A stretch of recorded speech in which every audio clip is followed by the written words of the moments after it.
Are you lost in the chaos of today's society?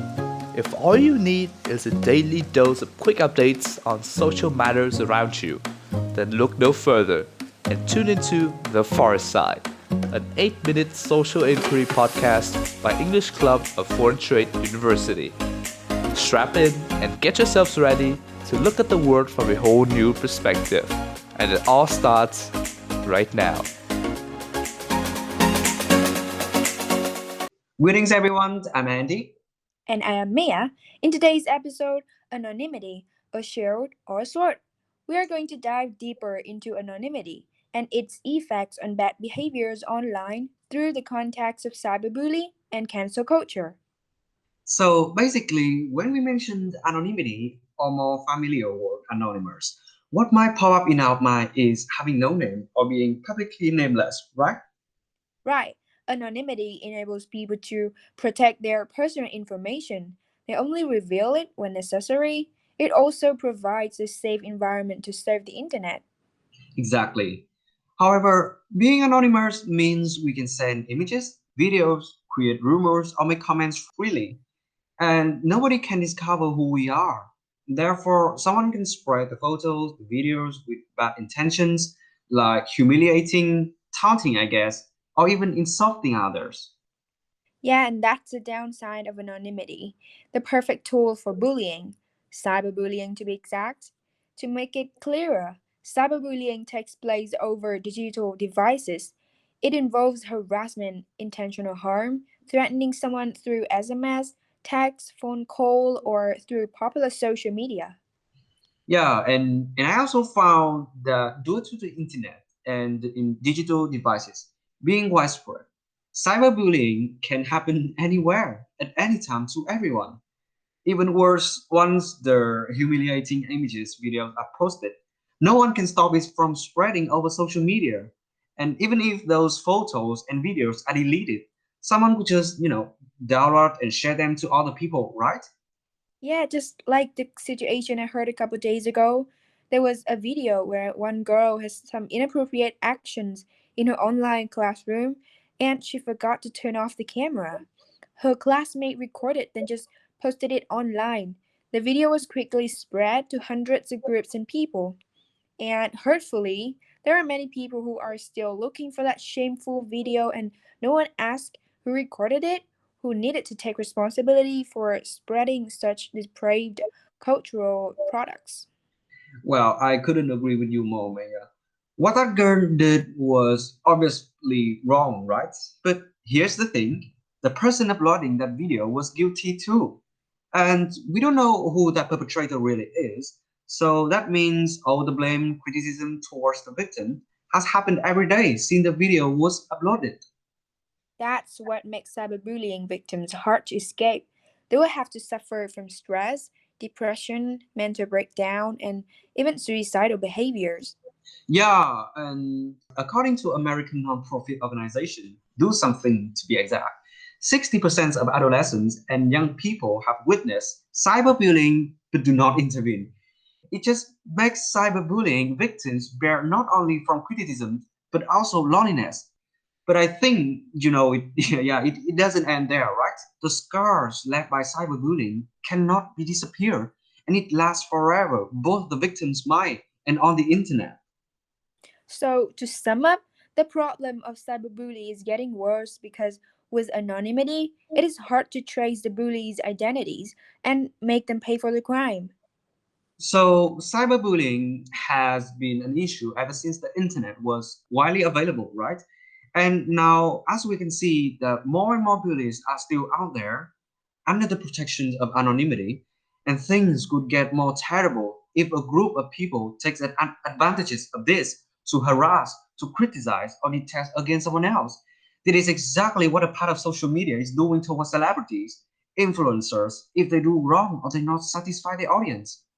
Yeah, actually, there is a term for what you are referring to, which is cancel culture. These two words might sound unfamiliar compared to cyberbully, but recently it has sort of become a trend in Hollywood and also in our country. Yeah, I know what you are talking about. You may have noticed how recently in Vietnam, anti-fan groups are surging. pointing towards famous stars like Hương Giang Idol, Thủy Tiên, or even Sơn Tùng MTV, because they failed to please the audience in some ways. And the reasons why these trending anti-groups are born are similar to that of cancel culture. So to compare, cancel culture is a way of behaving in a society or group, especially on social media, in which it is common to completely reject and stop supporting someone because they have said or done something that offends you, right? So you can see that same patterns in anti-fan groups. So do you have any idea about this? Yeah, and like you said, it does have a pattern. We find people or groups that have done something inappropriate or disrespectful that we don't agree with. Then we proceed to try and ruin their career forever by spreading news that they are now cancelled, criticizing them online, and supporting every post or comment that does the same. Pointing out every tiny mistake and then reducing them to the laughing stock of the day through memes is also part of it. Yeah, I suppose so. But then again, why do we have to cancel people? Well, I am telling you, people like us, you and me and the audience out there, we are those without social, political, or professional power to compel someone into sincere atonement, right? That is why the only power we have in hand and seemingly has a big impact on those with much more influence than us is the power to take away the influence you have. It is something like this. We gave you the attention, the devotion, and the social position that you once had, and now we can take it back. So watch what you say and act, because if you prove yourself you're not worthy of our attention, we will leave. Right, but that is not all there is to cancel culture. The problem with cancel culture lies within the question. In the end, does it make any changes at all? It is not like after some cancellations of people, all the bad behaviors will disappear.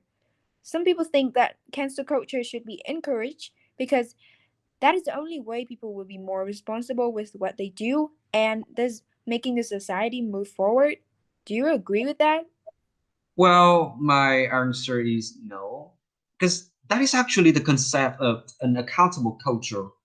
Cancel culture is straying from the idea of social justice. It is not solving the roots of the problems and is moving towards a path that only gets worse with time. People want social justice, but they are doing the opposite. What I mean in here is that we are focusing too much on the cancel part. If a famous person does something wrong, we call out that they should be abandoned. But if we were wrong, so who really cares? Exactly. Also, sometimes people are only canceling others for fun. Like, I don't care what will happen to you, you're cancelled. It doesn't solve anything or make the world a better place. To some people, it's just like a game, tormenting the target to a further extent. Oh, and this is where anonymity joins the game, in it? Yeah, you are definitely right. Because back to the problem of anonymity, anonymity provides people with invincible protection. So when the topic of someone being cancelled is heated up, yeah, for the fun of it, people can generate different accounts to add fuel to the fire. They can make clones to mock and criticize the target so badly that one day it just seems like scrolling through the social media just to see a person getting all the hate from the entire world. So it is even sadder to see people create fake accounts and yeah, they just want to increase the number of anti-fan groups members to make it look fun.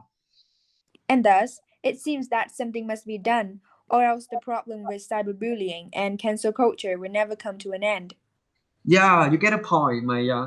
However, I'm not so sure about that because actually there is no need for the total disappearance of online anonymity. Anonymity wasn't born as the bad guy. It was there to protect our identities. But without it, yeah, maybe people will have to be more severe and cautious about what they said. But where's the freedom in a living world where everything is monitored and recorded, right? Many opinions will be silent because people are afraid of harsh criticism or even revengeance. So, if we cannot remove the anonymity itself, then what can we do? Well, I think it's time the governments and big tech companies like Facebook join forces to establish a balance in order to stop the misuse of online anonymity.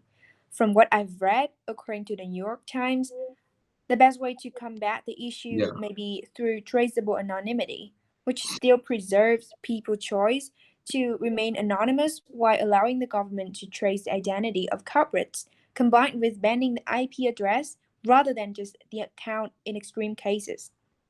Yeah, and the way I see it, as online users, we are also responsible. Under no circumstances should we choose to embrace rather than to discourage toxic behaviors. And no matter who we communicate with online, we must always mind our language, because behind every screen is a real human being with the real emotions, right? Couldn't say it better myself, Andy. And I also hope that our listeners have gained more insights into the problem revolving around online anonymity. And sad to say, that has also concluded today's episode. And if you know someone who is victim of cyberbullying but lacks of courage to raise their voice, please contact them and let them know that no one is alone. Again, thank you so much for listening. I'm Andy. And I'm Mia. Bye for now, and we'll look forward to seeing you guys in the upcoming episodes of The Far Side. And that is it for this episode. Thank you for listening. If you enjoy what we do here, visit our Facebook fan pages, English Club of Foreign Trade University and Mastermind, English Social Inquiry Contest, for regular updates, and we would love to hear your take on the matters we just discussed. A quick reminder, new episodes come out every Monday and Thursday at 8:30 p.m. on Google, Apple Podcast, and even Spotify, so make sure not to miss it. Thanks again, and we'll see you in the next episode.